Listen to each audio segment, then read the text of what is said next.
أعوذ بالله من الشيطان اللعين الرجيم.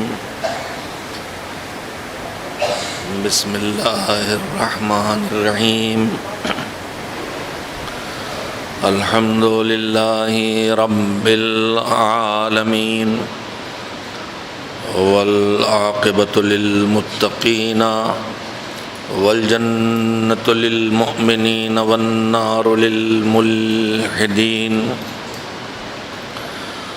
والصلاة والسلام على سيد الأنبياء والمرسلين سيدنا ونبينا وشفيعنا أبي القاسم محمد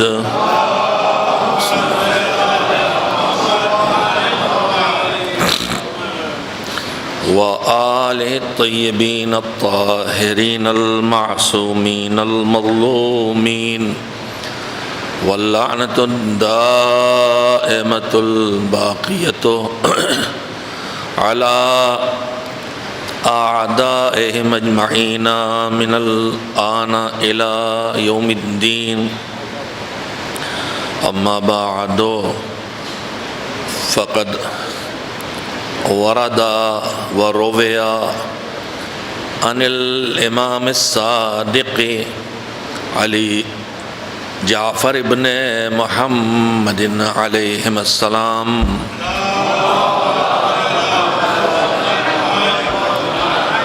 في زيارة سيد الشهداء يوم 40 أنه قال: وبذل مهجته فيك ليستنقذ عبادك من الجهالة وحيرة الضلالة. صلوات بھیجیں محمد و آل محمد علیہ السلام. گزارش کروں گا کہ متفرق بیٹھنے کے بجائے ممبر سے نزدیک تشریف لے آئیں، گفتگو آسان ہو جاتی. تھوڑی زحمت کریں، ممبر سے اور نزدیک آ جائیں، تشریف کر لیں. جب اتنی چھوٹی سی گزارش آپ نہ سنیں تو 1 گھنٹے پھر آدمی کس امید پہ آپ سے گفتگو کرے. ممبر پر بیٹھ کے گزارش کر رہا ہوں، ممبر کے نزدیک آ جائیں. آپ اپنی جگہ سے نہ ہلیں اگر تو 1 گھنٹہ کس امید پر ہم آپ سے بات کریں کہ آپ کچھ مانیں گے. ایک صلوات بھیجیں محمد و آل محمد.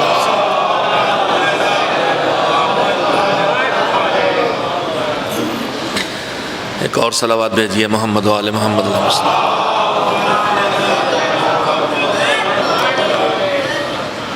میں نے سرنامہ کلام قرار دیا ہے 40 کے دن چہلم جو 20 صفر المظفر کو واقع ہوا، یعنی شہادت حسینی کا 40واں دن. اور اس دن کو پروردگار عالم نے خصوصی اہمیت دی ہے، اور کسی دن اس سلسلے میں بھی آپ کی خدمت میں اسی عنوان کے تحت، جس عنوان کے تحت گفتگو شروع کی گئی ہے کہ عزاداری ایک عظیم عبادت ہے، گفتگو کی جائے گی کہ پروردگار عالم نے جو نظام بنایا عزاداری کا، اور اس کو جو عبادات کے درمیان اہمیت دی ہے، اور جو اس کا اہتمام ائمہ طاہرین علیہ السلام نے کیا ہے، اور جو اس کا انتظام خود پروردگار نے کیا. اور دنیا میں کسی بھی مصیبت کا تذکرہ، کسی بھی حادثے کا تذکرہ جو دنیا میں ہوتا ہے، وہ اس حادثے، اس واقعے کے ہو جانے کے بعد ہوتا ہے. جب تک واقعہ نہیں ہوا ہے تذکرہ کیسے ہوگا؟ کوئی جانے گا کیسے؟ اگر کسی کی موت ہوتی ہے تو موت کے بعد ہی تو بات کی جائے گی کہ فلاں بزرگ کا انتقال ہو گیا. اس سے پہلے زیادہ سے زیادہ حالات دیکھ کے یہ کہا جا سکتا ہے کہ جو کیفیت ہے ان کی بیماری کی یا ان کے مرض کی، کسی وقت بھی دنیا سے رخصت ہو سکتے ہیں، تجربے کی بنیاد پر پیشین گوئی ہو سکتی ہے۔ لیکن جو واقعات گزرتے ہیں، جو حادثات گزرتے ہیں، جنگیں ہوئی زمین پر اتنی، تو ساری جنگیں ہونے کے بعد لکھا جائے گا کہ دوسری جنگ عظیم اس سن میں ہوئی، ان ملکوں کے درمیان ہوئی، پہلی جنگ عظیم۔ حالانکہ جنگ کے ساتھ لفظ عظیم تو مجھے اچھا ہی نہیں لگتا۔ عظیم اس جگہ بولا جاتا ہے جہاں اس میں کمال اور خوبی ہو۔ ہر بڑی چیز عظیم نہیں ہے، کوئی چھوٹی چیز بھی اگر باعظمت ہو تو عظیم ہو سکتی۔ مجھے نہیں پتا کہ ہماری اردو میں اس جنگ کے ساتھ عظیم کہاں سے آ گیا۔ کہنا تو چاہیے تھا پہلی جنگ قبیح اور دوسری جنگ قبیح۔ خیر، تو واقعات ہوتے ہیں تو ہسٹری بنتی ہے۔ ہسٹری کس چیز کا نام ہے؟ ہسٹری فیوچر کے بارے میں بات کرنے کا نام نہیں ہے۔ ہسٹری ماضی سے پاس سے جڑی ہوتی ہے، جو ہوا وہ لکھا جائے گا۔ کبھی کبھی کچھ لوگ پیشین گوئیاں کرتے ہیں جن کے بارے میں پتہ نہیں ہوتا کہ وہ کتنے % درست ہیں اور کیا ہونے والا اور کیا نہیں، اور پیشین گوئیوں کو پیشین گوئی کرنے والا اگر صادق بھی ہو، جیسے ہمارے آخری امام حضرت ولی عصر عجل اللہ تعالیٰ فرجہ الشریف کے ظہور سے پہلے پیشین گوئیاں ہیں کہ کون کون سی علامتیں سامنے آئیں گی، یا قیامت کے بارے میں پیشین گوئیاں ہیں کہ قیامت کے پہلے کون کون سی علامتیں سامنے آئیں گی، تو اس میں بھی پیشین گوئی کرنے والا سچا ہے، لیکن اس پیشین گوئی کو سمجھنا اور جو حادثات ہوں ان پر ان کو منطبق کرنا، یہ بڑا مشکل کام ہوتا ہے، اور یقینی طور پر کوئی بات نہیں کہی جا سکتی۔ میں اس لیے کہتا ہوں کہ آج کل ہمارے درمیان ایک جو چیزیں ایسی وجود میں آ گئی ہیں جن میں دماغ لگانے، عقل لگانے اور وقت دینے کا کوئی حاصل نہیں ہے۔ دشمن بہت ترکیبیں کرتا ہے اور کر رہا ہے، اور میری نیت ہے انشاءاللہ کہ اس وقت دشمن جو چالیں چل رہا ہے، میں اپنے جوانوں کو ان کے بارے میں تفصیل سے بتاؤں، اور ہمیں دشمن کی چالوں سے ہوشیار رہنا چاہیے۔ بہرحال دشمن کا ایک بہت پرانا طریقہ ہے کہ وہ اصلی کاز، اصلی ہدف سے ہٹانے کے لیے بے فائدہ بحثیں پیدا کرتا ہے، تاکہ آدمی اپنی اصلی ڈیوٹی سے ہٹ جائے اور فضول، اور ہمارے گاؤں کے علاقے کی زبان میں بے فضول بحثوں میں لگ جائے۔ ماشاءاللہ یہاں اردو دا حضرات تشریف فرمائے، لیکن بے فضول کو کسی نے پسند نہیں کیا۔ بھائی فضول بات ہوتی ہے، بے فضول نہیں ہوتی ہے۔ دشمن کی ایک چال ہے، آپ جو کر رہے ہیں، جو آپ کا فریضہ ہے، ادھر سے ہٹانے کے لیے، مثلا عزاداری کا موسم آئے گا، آپ کے درمیان روزانہ نئے موضوعات ڈالے جائیں گے جن پر آپ بحث کریں، اور سب سے آسان اس کے لیے یہ ہو گیا ہے کہ ممبروں پہ جو خطیب آ رہا ہے اس کو اوپر سے نیچے تک چھلنی کرو، چھنی میں چھانو، اسکیننگ کرو۔ کچھ بٹھائے جاتے ہیں اسی لیے کہ ہر خطیب اور ہر ذاکر کے 1 گھنٹے کی تقریر کے کسی ایک لفظ کو پکڑ لے اور اس کو بتنگڑ بنا کے قوم کو بحث میں الجھا دیں۔ آپ یقین کریں، کچھ لوگ اسی ڈیوٹی پہ ہیں جن کا کام صرف یہی ہے، اور آپ انہیں پہچان سکتے ہیں، جو ہر مجلس کے نکلنے کے بعد کسی خوبی کا تذکرہ کرنے کے بجائے صرف میں انسان ہوں، میں خطا کار ہوں، میں سہو و نسیان سے پاک نہیں ہوں، اور ممبر پر جتنے آئے ہیں سب سلونی قبل ان تفقدونی کے پیر کے ذروں کے برابر بھی نہیں ہیں اس صاحب ممبر کے۔ اللہ نے ہم کو اس ممبر تک پہنچا دیا ہے، شاید یہ ہمارے ماں باپ، ہمارے بزرگوں کی دلوں کا تمنا کا نتیجہ تھا، اور اگر اس ممبر سے ممبر کے حق کو ادا کرنے کی کوئی کوشش کر رہے ہیں تو یہ ہماری خوش نصیبی ہے۔ اور جب ممبر پہ جا کے ممبر کا خیال نہیں کرتے ہیں اور اپنا ہی خیال رکھتے ہیں تو وہ ان کی بد نصیبی ہے۔ تو کچھ لوگ معین کیے گئے ہیں اسی کام کے لیے کہ ہر صاحب ممبر کی مجلس کو سنو اور سب میں کوئی نہ کوئی عیب، کوئی نہ کمی نکالو۔ اگر ایماندار ہے وہ آدمی تو اس سے آ کے خود اس خطیب سے بات کرنا چاہیے۔ چنانچہ روزانہ ایک نئی بحث، ابھی تیسرا دن ہے محرم کا، لیکن فضا میں سوالات گھمائے جا رہے ہیں، فلاں نے یہ پڑھ دیا، فلاں نے یہ پڑھ دیا، اور خیانت کی انتہا یہ ہے کہ کسی کے ایک لفظ یا ایک جملے کو کاٹ کے اس سے پہلے اور اس کے بعد کے جملوں سے الگ کر کے ایک چھوٹا سا کلپ بنا کے گھما دیا جاتا ہے۔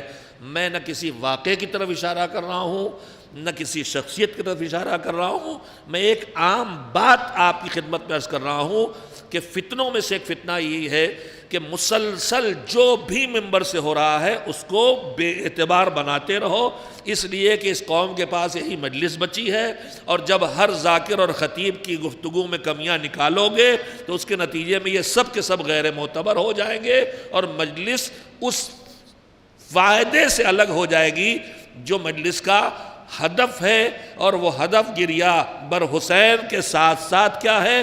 وہ ہدف یہ ہے جو ائمہ نے بتایا۔ ائمہ نے، میں آپ کے سامنے روایتیں بار بار دہراتا ہوں، ہمارے 8ویں امام حضرت علی رضا علیہ السلام نے اپنے دوستوں اور چاہنے والوں سے پوچھا،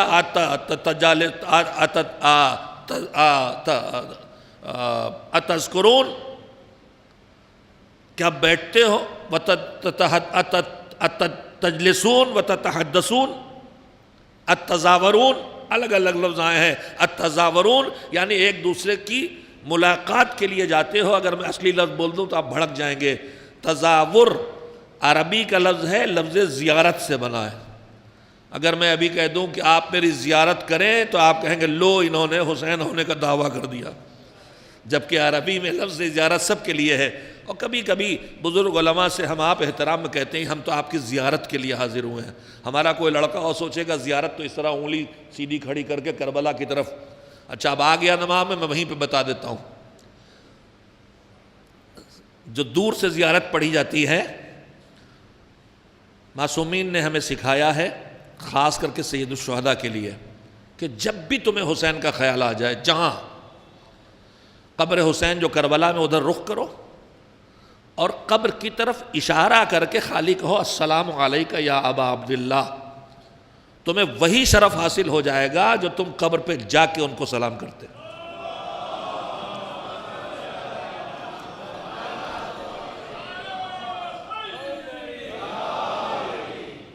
یہ جو اشارہ ہے، اشارہ کرو، ہم سے کہا گیا۔ اب اشارہ ہندوستان میں کیسے ہوتا ہے، سعودی عرب میں کیسے ہوتا ہے، انگلینڈ میں کیسے ہوتا ہے، ہمارے ہاں اشارہ کسی کے لیے کرنے کے لیے اس طرح بھی ہاتھ اٹھاتے ہیں۔ لیکن میں نے نہیں دیکھا کہ ہم زیارت سے ہٹ کے کسی اور کی طرف اشارہ کرنا چاہیں تو یوں کھڑے ہوں۔ میں عرض یہ کرنا چاہتا ہوں کہ ایسے انگلی اٹھا کے کھڑے ہونے کا کوئی حکم زیارت میں نہیں، اشارہ کرنا ہے۔ قبر کی طرف اشارہ ایسے بھی کیا جا سکتا ہے، قبر کی طرف اشارہ جو کہلائے۔ میں یہ بات اس لیے عرض کر رہا ہوں کہ ہم ڈھانچوں کو لے لیتے ہیں، اس کے پیچھے جو مقصد ہے اسے بھول جاتے ہیں۔ ایسا حکم نہیں ہے کہ ایسے خاص سیدھی انگلی کر کے کھڑے ہو، اور وہ بھی دور سے حکم ہے۔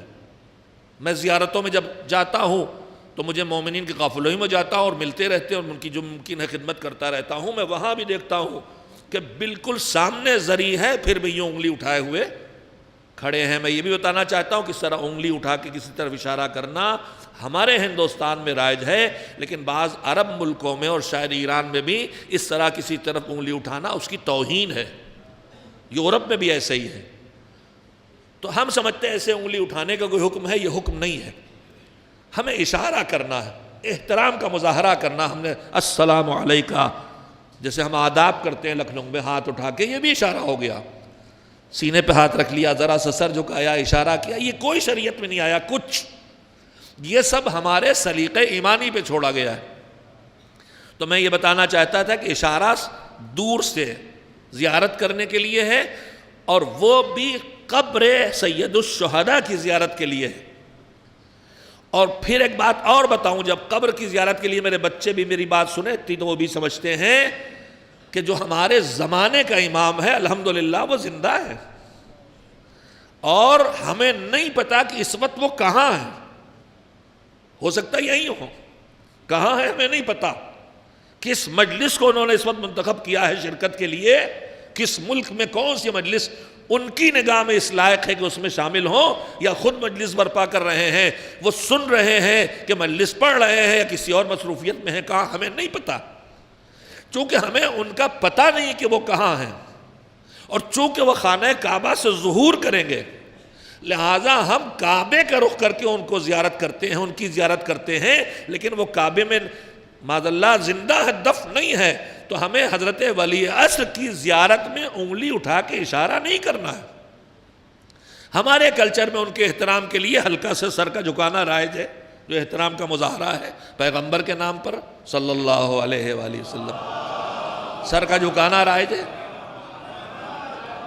یہ بھی ہم کو احترام کا ذمہ داری دی گئی، اب احترام ہمارے یہاں تھوڑا سا سر کا جھکانا، تھوڑا سا سینے پہ ہاتھ کا رکھنا، اس چیزیں ہمارے کلچر میں ہیں۔ یہی آپ نے دیکھا ہوگا جاپان والے کشتی بھی لڑتے ہیں، ہرا بھی دیتے ہیں، تو بھی احترام اخلاق کا مظاہرہ کرتے ہیں، سینے پہ ہاتھ رکھ کے ہلکا ہلکا سر جھکاتے ہیں۔ لیکن اس میں بھی ایک چیز یاد رکھیں، ہر جگہ الہی حدود معین ہے، سر جھکانا کسی کے بھی، بزرگ نے کسی نے کہا ذرا پانی پی لاؤ، نے کہا انشاءاللہ اب چشم ابھی حاضر ہوا، ہم نے ہلکا سر بھی جھکایا، ہاتھ بھی رکھا، احترام کا مظاہرہ کر دیا۔ لیکن اس میں بھی یاد رکھیں اتنا جھکنا کہ ہمارے ہاتھ اگر لٹکائیں تو گھٹنوں کے سامنے آ جائیں، یہ کہلاتا ہے رکوع۔ اتنا جھکنا جو رکوع بن جائے، چاہے ہم گھٹنوں پہ ہاتھ نہ رکھیں، سینے پہ ہاتھ رکھے اتنا جھک جائیں، اس کا خیال رکھیں، یہ رکوع کی کیفیت ہے، اور رکوع صرف اور صرف اللہ کے لیے۔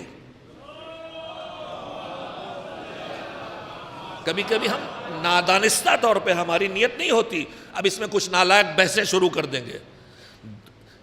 احترام کرنے کا حکم ہمیں دیا گیا ہے، جو سن و سال میں بڑا ہو اس کا احترام کرو، بلکہ ہر مومن کا احترام کا حکم دیا گیا ہے۔ کیوں؟ اس کی وجہ یہ بتائی گئی ہے، میں شاید اپنے موضوع سے بہت دور گفتگو کر رہا ہوں، لیکن مجھے کام اپنے معاشرے کے اداروں کے کام کی بات لگتی ہوں، میں دہرا دیتا ہوں۔ ہر مومن کا مجھے احترام کرنا ہے، چاہے وہ مجھ سے سن میں بڑا ہو چاہے چھوٹا ہو، چاہے مثلا اس کا علم مجھ سے کم ہو۔ کیوں؟ اس کی وجہ سن لیجئے، ائمہ نے اس کی وجہ بتائی، کہا تین طرح کے انسان جن کے درمیان تم زندگی بسر کر رہے ہو، ایک وہ جو تم سے ایج میں عمر میں بڑا ہے، ایک وہ جو تم سے ایج میں عمر میں چھوٹا ہے، ایک وہ جو تمہاری ایج کا ہے۔ اب جو مجھ سے بڑا ہے میں نے اسے دیکھا، اس کا کیوں احترام کروں؟ کہا اس لیے کہ تم بھی 60 سال کے، وہ بھی 60 سال کا، دو میں نے گھٹا لیا، میں 62 سال کا ہوں، مثال میں گھٹا لیا۔ اور مشہور یہ ہے کہ 60 سال کے بعد 3 سال پہ 1 سال بڑھتا ہے، تو آپ بھی، میں بھی 60 سال کا، آپ بھی 60 سال کے، کہا دونوں کو برابر وقت ملا ہے، تو اب ان کا احترام کس لیے کرے؟ کہا ان کا احترام مجھ سے، معاف کریں میں پھر سے بات عرض کروں، 3 طرح کے لوگ ہیں، مجھ سے عمر میں زیادہ، میں 60 کا وہ 70 کے، مجھ سے عمر میں کم، میں 60 کا وہ 20 کا، میرے عمر میں برابر۔ کہا بڑے کا احترام کرو، کیوں؟ کہا اس لیے کہ تم سے 10 سال عمر کی عمر زیادہ ہے، تو تم کو 10 سال جو ان کو تم سے زیادہ ملے ہیں، ان 10 برسوں میں انہوں نے نمازیں بھی پڑھی، روزے بھی رکھے، مجلسیں بھی کی، خیرات بھی کی، تو چونکہ ان کو موقع زیادہ ملا ہے نیکیوں کا، لہذا ان کی نیکیاں تم سے زیادہ ہوں گی، اس لیے ان کا احترام کرو۔ اچھی نہیں لگی بات؟ ارے بڑوں کو تو ہم احترام کرتے ہی، میں تو اس سے بات چھوٹوں کے احترام تک جا رہا ہوں۔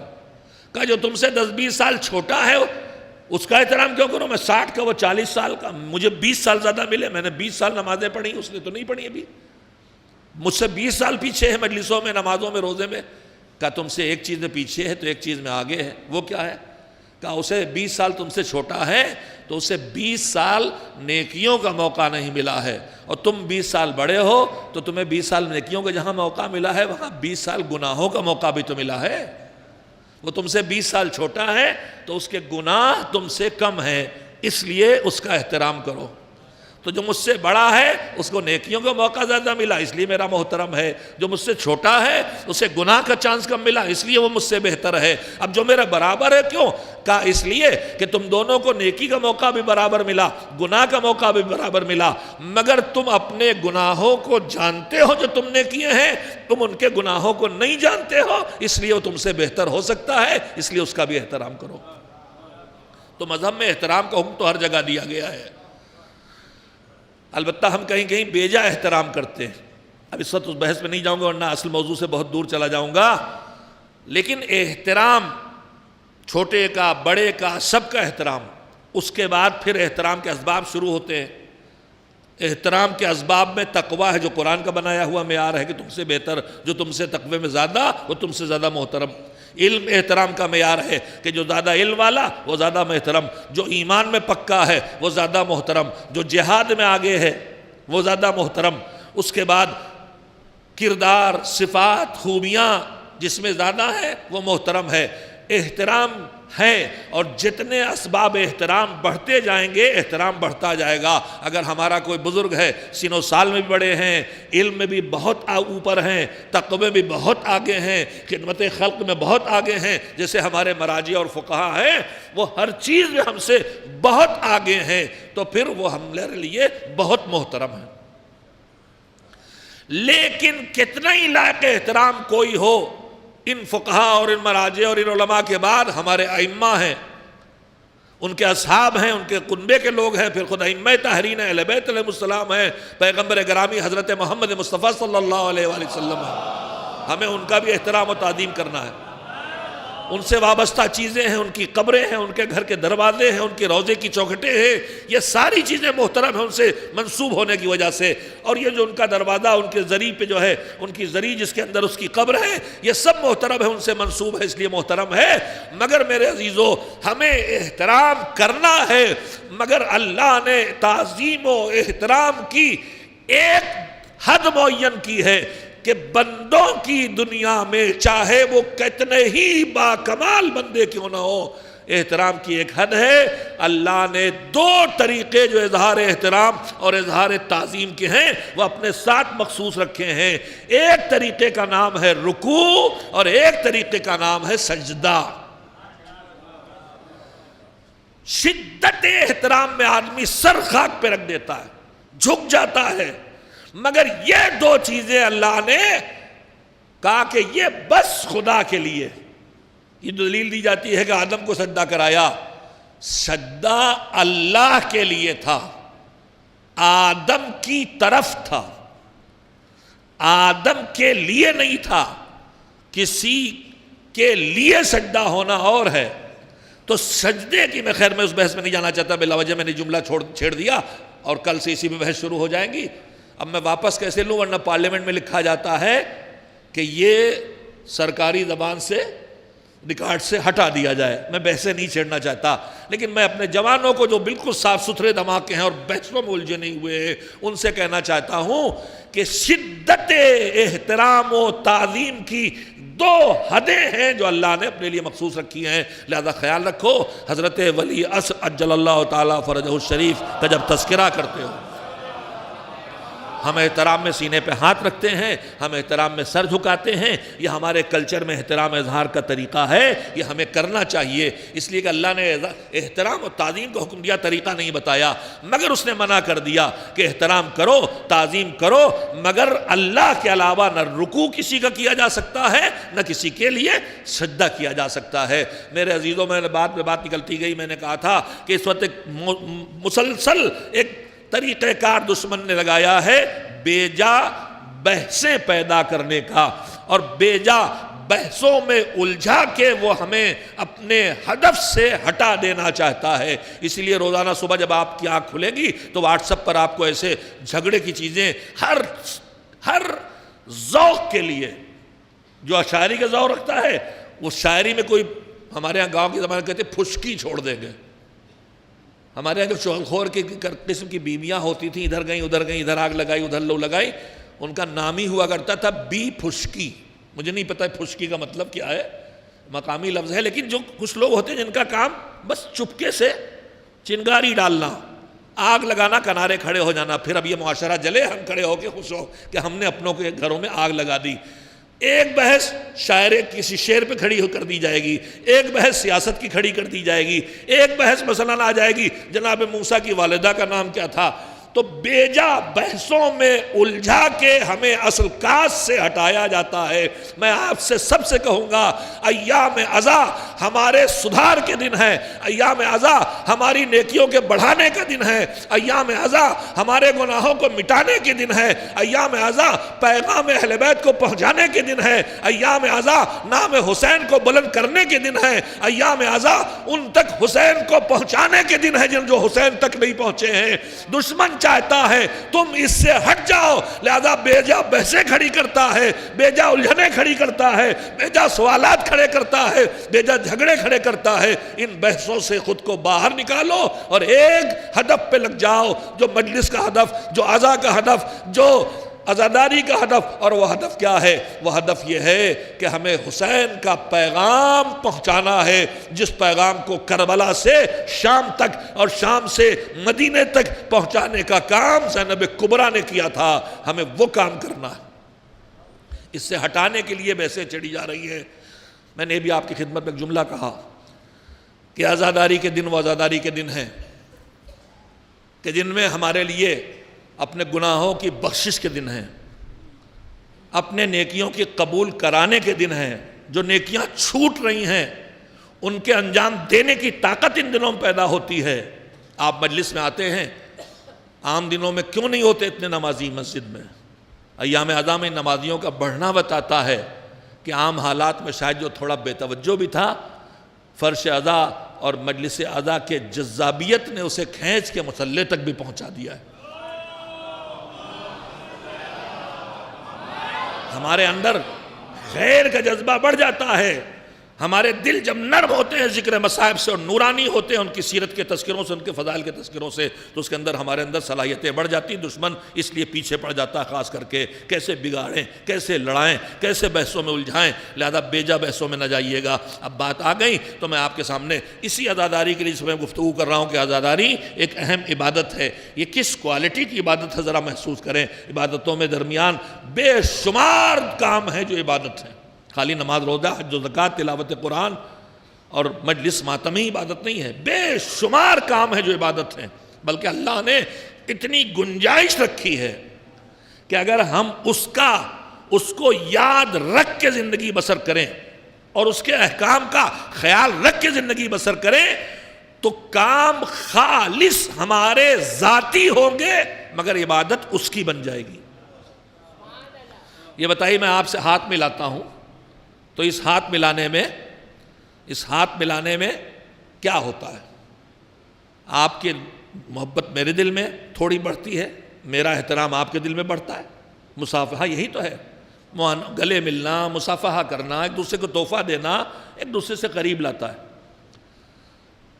وقت نہیں ہے مگر آپ سے کہنا چاہوں گا، اگر آپ غور کریں، تحفہ دینا، ملنا، ایک دوسرے سے ملاقات کے لیے جانا، ایک دوسرے کے لیے کھانا کھلانا، ولیمے میں بلانا، عیادت کے لیے جانا، اس طرح کے نہ جانے کتنے کام ہیں جو ہمارے پرسنل ہیں لیکن اللہ انہیں اپنی عبادت بناتا ہے، اس پہ اجر و ثواب دیتا ہے.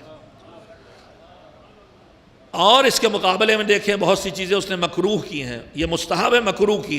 میں بتاتا ہوں آپ کو، اپنے بچوں کو نماز پڑھنے میں بہت سی چیزیں مکروہ ہیں. ان میں ایک چیز مکروہ ہے کہ آدمی جب سجدے میں گیا، اب الحمدللہ ضرورت نہیں، لیکن وہ پہلے واقعاً ضرورت ہوتی تھی، مسجدیں دھول میں اٹی رہتی تھیں، تو سجدے میں گیا، دھول ہے تو پھونک ماری. یا تو یہ پھونک مارنا سجدگاہ پر جو دھول ہٹ جائے یہ مکروہ ہے. کیوں؟ مصلحتیں بے شمار اللہ کے احکام کی، مگر ایک بالکل سامنے کی ہے. آپ بھی سجدہ میرے پہلو میں کر رہے ہیں، جب میں پھونک ماروں گا اور دھول اڑے گی آپ تک پہنچے گی تو آپ جھجک کے ایک ملی میٹر کے حساب سے صحیح طرح ہٹیں گے.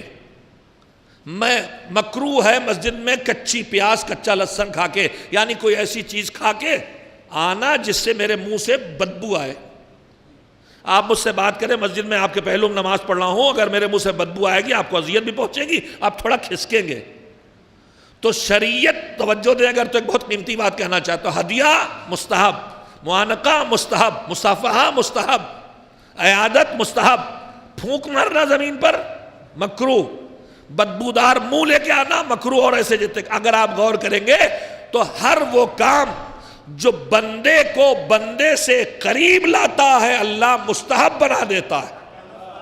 اور وہ ہر کام دیکھیے, اگر ذرا سے میری پھونک 1 ملی میٹر بھی آپ کو دور کرتی ہے, میرے منہ کی بدبو آپ کو 1 سینٹی میٹر بھی دور کرتی ہے, تو اللہ کو یہ پسند نہیں ہے کہ مومن سے اتنا سے بھی دور ہو. ایسے ہر کام کو مکروہ کر دیتا ہے. کام میرے ہے, عبادت وہ اپنی بنائے چلا جا رہا ہے. ایک آدھ صلوات خود ہی بھیج لیا کیجئے بھائی.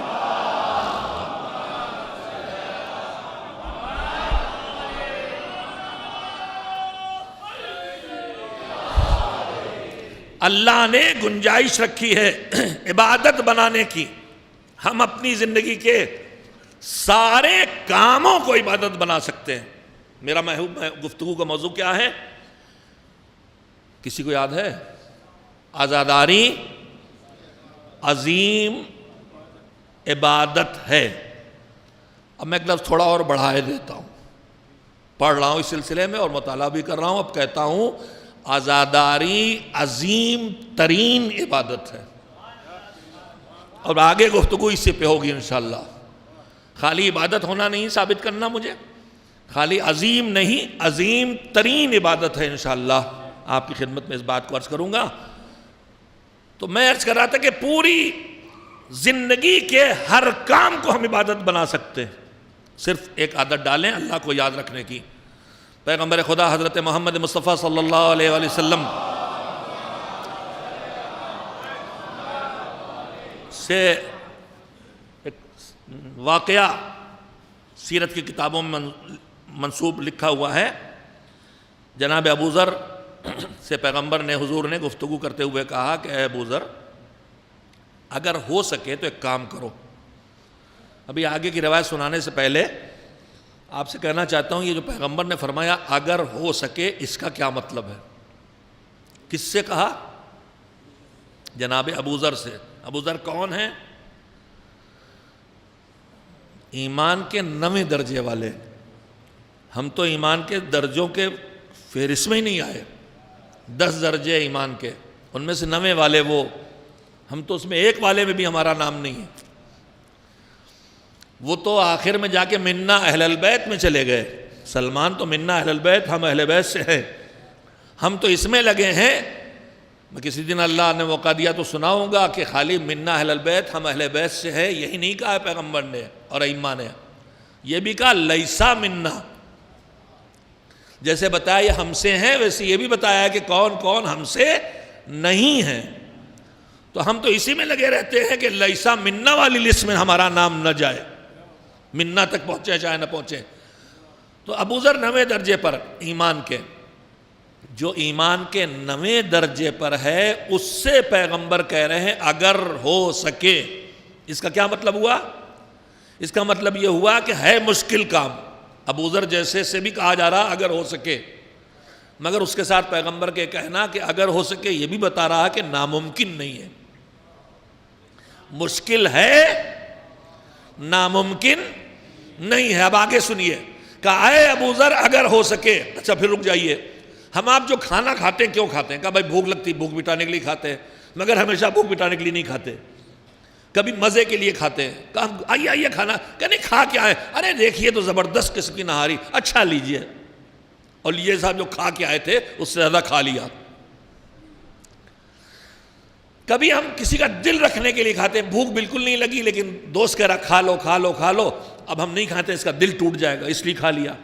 تو کبھی مزے کے لیے, کبھی دل رکھنے کے لیے, کبھی تعلقات برقرار رکھنے کے لیے, کبھی بھوک مٹانے کے لیے مختلف اسباب سے کھانا کھاتے ہیں.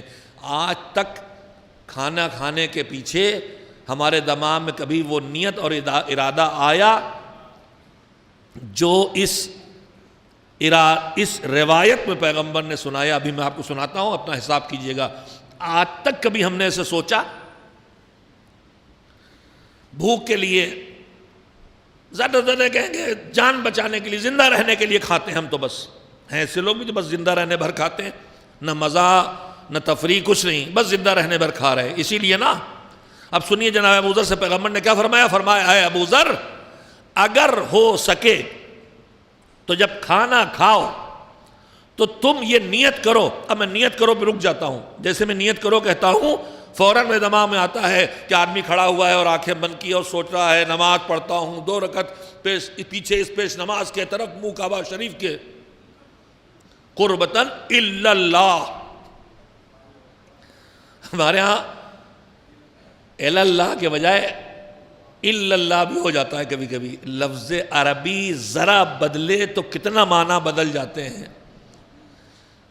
نماز پڑھتا ہوں قربتاً الی اللہ کا مطلب یہ ہے کہ نماز پڑھ رہا ہوں تاکہ اللہ سے قربت حاصل ہو، اور قربتاً الی اللہ کا اگر کچھ مطلب نکلتا ہے تو اس کا مطلب یہ نکلے گا کہ یہ نماز پڑھ رہا ہوں اس لیے تاکہ اللہ کے علاوہ کسی سے بھی قربت حاصل ہو، بس اللہ سے قربت حاصل نہ ہو. اور شاید الی اللہ کہہ کے ہم اپنی نماز کی حقیقت بھی بتا دیتے ہیں، اپنی عبادتوں کا حقیقت بتاتے ہیں. واقعاً ہم کھڑے ہوتے ہیں تو دنیا کی ہر چیز سوچ ڈالتے ہیں، اور ہمارے اعمال میں، عبادتوں میں، محفل، مجلس، خیرات، خاص کر کے وہ چیزیں ان میں اللہ کہاں ہے، نام، شہرت، تعلقات ہوتے ہیں. تو کہا اگر ابو ذر اگر ہو سکے تو کھانا کھاتے وقت یہ نیت کرو کہ مالک میں یہ کھانا اس لیے کھا رہا ہوں کہ اس کھانے کو کھا کے میرے بدن میں جو طاقت آئے گی اس قوت و طاقت کو تیری اطاعت میں صرف کروں گا.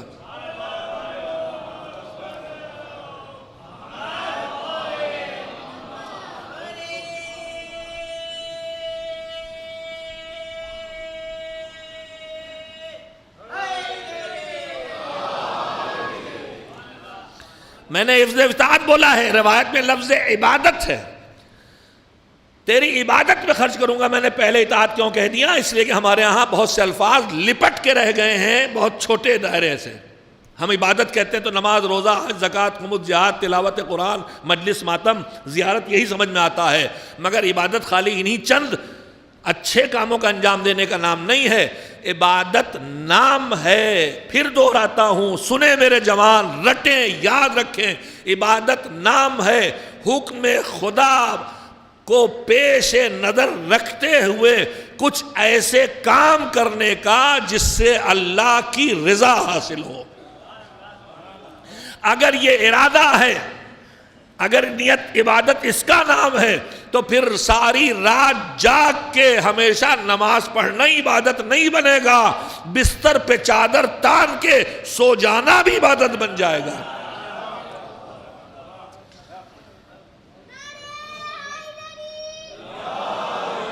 کھیتوں میں جا کے مزدوری کرنا بھی عبادت ہے. دکان پہ جا کے سائیکل کا پنچر بنانا بھی عبادت ہے. اگر آدمی گھر سے سوچ کے نکلے اور دماغ میں ہر وقت یہ رہے کہ میں روزی اس لیے کما رہا ہوں کہ اللہ نے میرے اوپر ذمہ داری رکھی ہے کہ میں کنبے کا سربراہ ہوں، یہ میری زوجہ ہے، یہ میرے بوڑھے ماں باپ ہیں، یہ میرے بچے ہیں، یہ میرے چھوٹے بھائی بہن ہیں جن کی کمائی کا کوئی ذریعہ نہیں ہے، میں ان کا کفیل ہوں، مالک جا رہا ہوں، زحمت اٹھاؤں گا، گرمی کھاؤں گا، ذلت برداشت کروں گا، لیکن ان کی روزی کما کے دوں گا. اگر یہ ارادہ دماغ میں بیٹھا ہے، روزی تم کماؤ گے، عبادت وہاں لکھی جائے گی. میں کھانا کھاؤں گا اور ارادہ یہ ہے کہ بدن کی طاقت تیری اطاعت میں خرچ ہوگی. کبھی صبح اٹھ کے اسی سے نماز پڑھوں گا، پھر اسی طاقت سے جا کے ناشتہ کروں گا تاکہ میرے بدن کی اور طاقت بڑھے، اور اس کے بعد جاب پہ جاؤں گا. آپ کا ٹرین میں دھکے کھانا بھی عبادت بن جائے گا.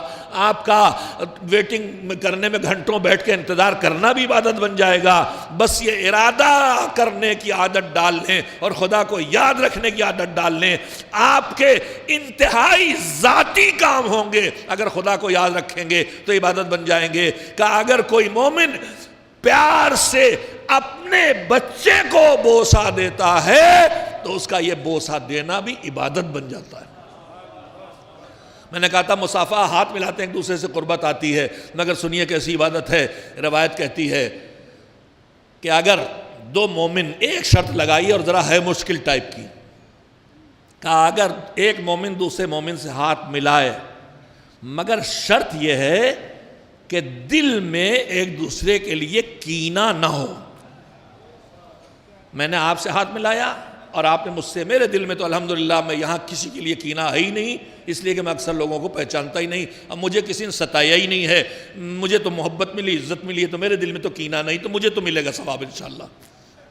اور امید یہ ہے کہ آپ کے دل میں بھی کینہ نہیں ہوگا, کوئی پرانی میری آپ کی ملاقات تو ہے نہیں.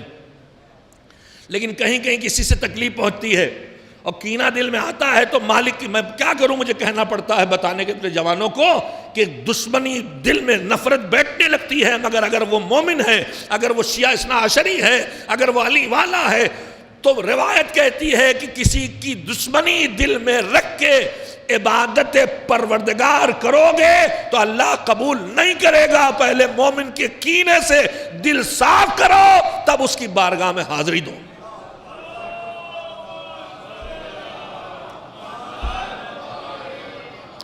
اور دشمنی صرف اس کی جو دشمن خدا ہے, جو دشمن رسول ہے, جو دشمن دین ہے, جو دشمن اہل بیت ہے.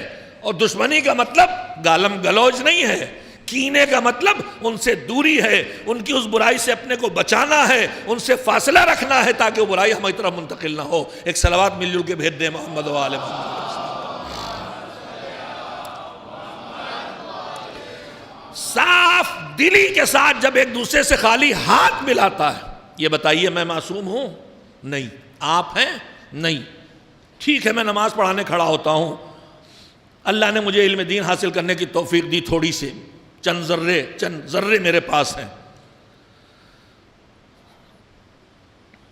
تو مجھے سوچنا پڑتا ہے کہ جب میں مصلی پہ کھڑا ہوتا ہوں تو مجھے گناہ کبیرہ سے بچنا چاہیے, اور گناہ صغیرہ دہراؤں نہ, میں کوشش کرتا ہوں. لیکن کیا میں گناہوں سے پاک ہوں؟ نہ جانے کتنے گناہ ہیں جو مجھ سے انجام پا چکے, کتنی مرتبہ غیبت کی, کتنی مرتبہ ایسے کلمات بول گیا جس سے مومن کا دل دکھا. ٹھیک ہے بڑے گناہ, جو شراب نہیں پی الحمدللہ, قتل نہیں کیا کسی کو, چوری نہیں کی, بدکاری نہیں کی, لیکن نہ جانے کتنے گناہ جو گناہ کبیرہ ہیں.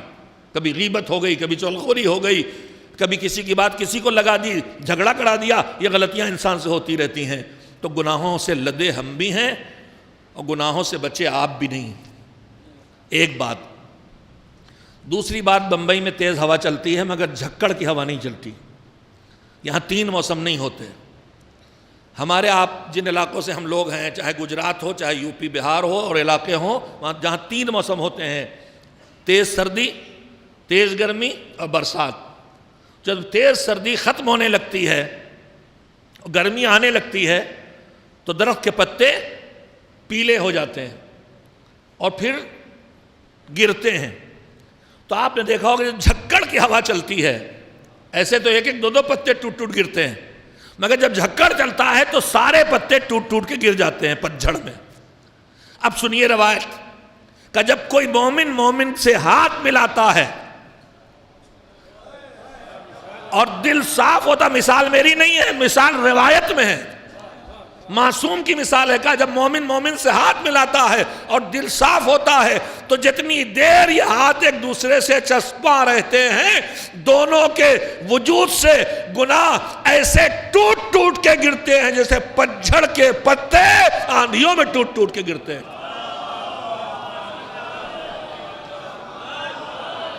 عزیزوں محرم اسی کا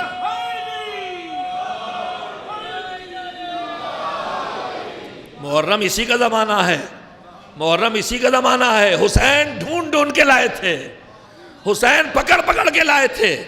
جو اسلام کے دائرے میں نہیں تھے ان کو بھی کھینچ لائے تھے اپنے اخلاق سے. اٹھو, پہلے ایک دوسرے سے دلوں کو صاف کرو, ایک دوسرے کو معاف کرو. ہم میں سے کون ہے جو محتاج نہیں ہے؟ معصومین نے ہمیں سکھایا ہے کہ ایک دوسرے کی کمیوں کو نظر انداز کرو, ایک دوسرے کو معاف کرو, تاکہ کل قیامت میں جب اللہ کی بارگاہ میں جاؤ تو کہہ سکو کہ پروردگار میں چھوٹے دل کا انسان تھا, میرا دل بہت دکھا تھا, مجھے بڑی تکلیف پہنچائی تھی, مگر میں نے ان کو معاف کر دیا. تو میں نے چھوٹے ہو کے اس کو معاف کیا ہے, تو بڑا ہے, تجھے مجھے معاف کر دے.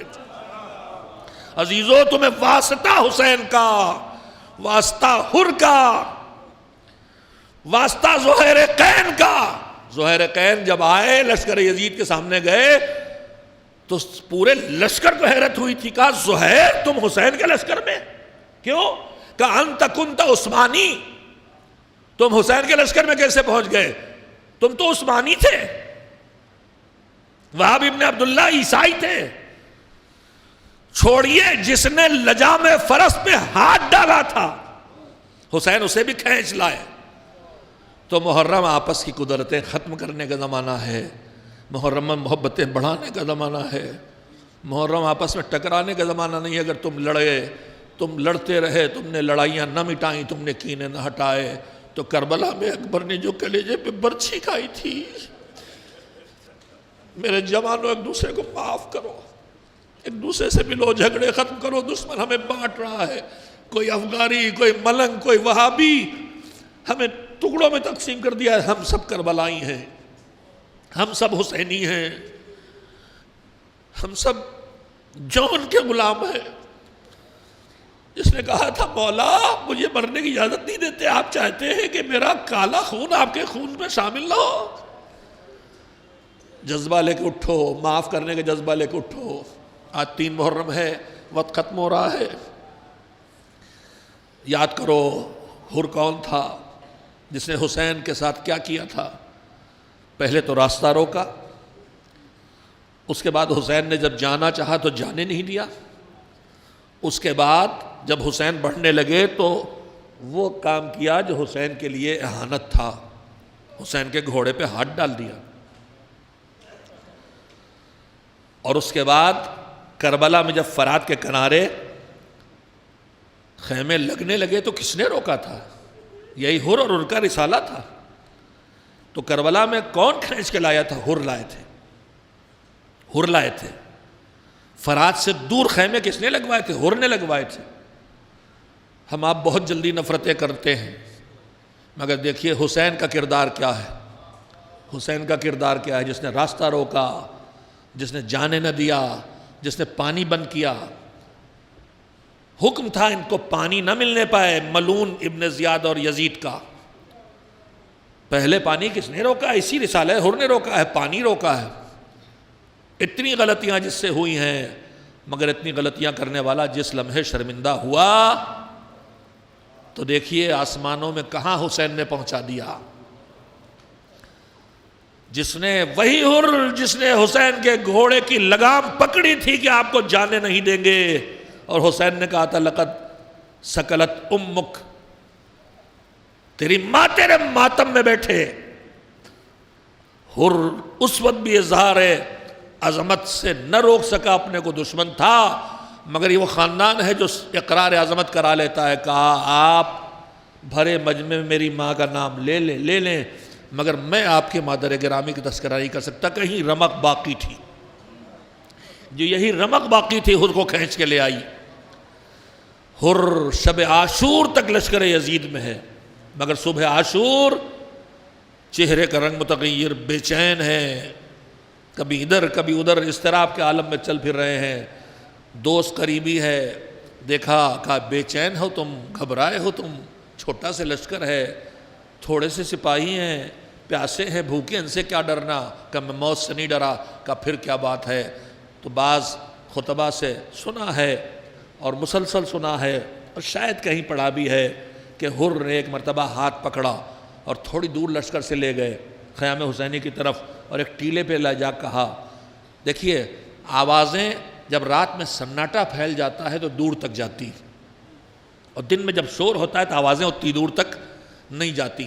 شب عاشور خیموں سے اٹھتی ہوئی آوازیں، کون سی آوازیں تھیں؟ 2 آوازیں تھیں۔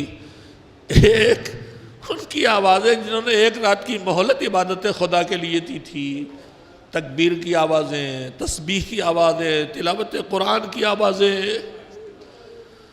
اور انہی کے درمیان ننھے ننھے بچوں کی التش التش کی آوازیں، ہائے پیاس کی صدائیں۔ یہ سب رات بھر خیام حسینی تک سے نکل کے یزید کے خیموں تک پہنچتی رہی تھی اور حر کو جگاتی رہی تھی۔ ہاتھ پکڑ کے ٹیلے پر تھوڑے خیام سے اس نے نکلے گئے، کہا سنو کچھ سنائی دے رہا ہے؟ کہا حسین کے خیموں سے ننھے ننھے بچوں کی ہائے پیاس کی کمزور آوازیں آ رہی ہیں۔ آج چوتھا دن ہے، 7 محرم کی صبح سے سکینہ نے پانی نہیں پیا ہے۔ 7 محرم کی صبح سے فضل ابن عباس نے پانی نہیں پیا، محمد باقر نے پانی نہیں پیا۔ کمزور آوازیں لتش کی، کہاں سنا؟ کہ یہ آوازیں مجھے بے چین کر رہی ہیں۔ واپس آئے، ایک مرتبہ فیصلہ کیا، کیا کہ میں اپنے آپ کو جنت و جہنم کے درمیان پاتا ہوں، اور اس کے بعد فیصلہ لیا، نکلے، جہنم سے نکلے، جس کو نکال سکتے تھے لے کے چلے، بیٹا، بھائی، غلام۔ بعض روایات بتاتی ہیں کس عالم میں، کہ میں شرمندہ ہوں، مجھے سزا ملنا چاہیے، مجھے ویسے لے چلو جیسے قیدی کو لے چلتے ہیں، گردن کے پیچھے میرے ہاتھ باندھو، آنکھوں پہ پٹیاں باندھو، لے کے چلے، سامنے کے منظر کو بتاتے رہو کہ آقا شاید ہمارے آنے کی خبر خیام حسینی میں پہنچ گئی، انصار حسین ہمارے استقبال کے لیے نکل رہے ہیں۔ وہ مسلم آئے باہر، وہ زہیر آئے، وہ حبیب آئے۔ بابا اب دیکھیے وہ سردار لشکر ابو الفضل العباس بنی ہاشم کے جوانوں کے ساتھ آ گئے ہمارے استقبال کے لیے۔ بابا اب بس ختم کیجئے، اتریے گھوڑے سے۔ خود شہزادہ حسین ہمارے استقبال کے لیے آ گیا، گھوڑے سے گرے، زمین پہ آئے، قدموں کی طرف سر جھکایا، حسین نے اٹھایا، ایک ہی فقرہ کہا، میرے مولا میں ان بچوں کا گنہگار ہوں، مولا ان بچوں کے دل میں جو دہشت بیٹھی ہے گھوڑوں کی ٹاپوں کی آواز کی، طبل بجنے کی یہ دہشت زدہ میں نے ان بچوں کو کیا ہے، یہ پیاسے میری وجہ سے ہے، میری مغفرت کا کوئی راستہ ہے؟ حسین نے کلیجے سے لگایا، بس تیرا شرمندہ ہونا کافی، دعا کر دی جو دعا یقین سے بدل گئی، میں نے معاف کیا، میرے خدا نے معاف کیا۔ اس کے بعد ہر گئے ہیں، شہید ہوئے، مگر ایک بات کہنا چاہتا ہوں، 2 محرم کا حسین کا قافلہ پہنچا تھا کربلا، 3 محرم سے کوفے سے فوج آنا شروع ہو گئی۔ جب گھوڑوں کی ٹاپوں کی آواز آتی تھی تو زینب کبریٰ کہتی تھی، فضہ جا کے دیکھ کیا میرے بھیا کے ساتھی آئے۔ فضہ آ کے کہتی تھی رسالہ یزید آیا ہے، فوج یزید آئی ہے۔ تعداد بڑھتی رہی لشکر کی، یزیدی آتے رہے، بار بار فضہ آ کے کہتی رہی، کوئی حسین کا ساتھی نہیں آیا، لشکر یزید آیا ہے۔ بے چین تھی زینب، میرے یزید کے ساتھ دینے والے اتنے آ رہے ہیں اور میرے بھیا کا ایک ساتھی نہیں آتا۔ اسی درمیان غلغلہ مچا خیموں میں، کہا فضہ دیکھ کیا ہے؟ کہا حسین کا بچپن کا دوست حبیب آیا ہے۔ کہا جا فضہ یہ عطر لے، جا کے استقبال کر حبیب کا، اور کہہ کہ زینب تجھے سلام کہہ رہی ہے۔ حبیب نے امامہ پھینکا۔ ارے وقت آ گیا کہ شہزادیاں غلاموں کو سلام کہیں۔ یہ محرم کی 9 تاریخ کا واقعہ نہیں، یہ 10 کا واقعہ نہیں، یہ پہلے کا واقعہ جب مایوسیاں نہیں ہوئی تھی۔ اس عالم میں جب حبیب آئے تو زینب نے استقبال کیا۔ اب 10 محرم کی صبح تو مایوسی ہے، اب تو کوئی آنے والا نہیں۔ اس میں جب غلغلہ اٹھا تو شاید زینب نے پوچھا ہوگا دیکھ کون آیا، کسی نے بتایا حر، تو زینب نے کہا ہوگا جا کے میرا سلام کہہ دے، تو بیویوں نے بھی سلام کہلایا ہوگا۔ حر کو حسین نے کلیجے سے لگایا، حر نے کہا آقا مجھے معاف کرے، کہا معاف کیا، تو میرا مہمان، خیمے میں پانی تک نہیں، میں تیری خاطر کیسے کروں؟ کہا میرے مجھے مہمان مانا تو ایک فرمائش پوری کر دے، میرا بچہ یہ جوان ہے، اسے پہلے جنگ میں جانے کی اجازت دے۔ کیوں؟ کہا میں دیکھ رہا ہوں کہ اسی کربلا کے میدان میں وہ وقت آئے گا جب علی اکبر کی جوان لاش کو اکیلے حسین اٹھائیں گے۔ میں چاہتا ہوں میری لاش میرا بیٹا نہ اٹھائے، میں اپنے بیٹے کی لاش اٹھا لوں۔ حسین نے اجازت تو دے دی، مگر جب حر کا بیٹا گرا تو حر سے پہلے حسین پہنچ گئے، کہا حر تو رک جا، تجھے جوان بیٹے کی لاش نہ اٹھانے دوں گا۔ خیمے سے یہ منظر زینب نے دیکھا، علی اکبر جب کلیجے پہ برچھی کھا کے گرے، یا علی کہتے حسین پہنچے، تو زینب پہلے موجود تھی. بہن کیوں؟ کہا بھیا تم نے حر کے بیٹے کی لاش نہ اٹھانے دی.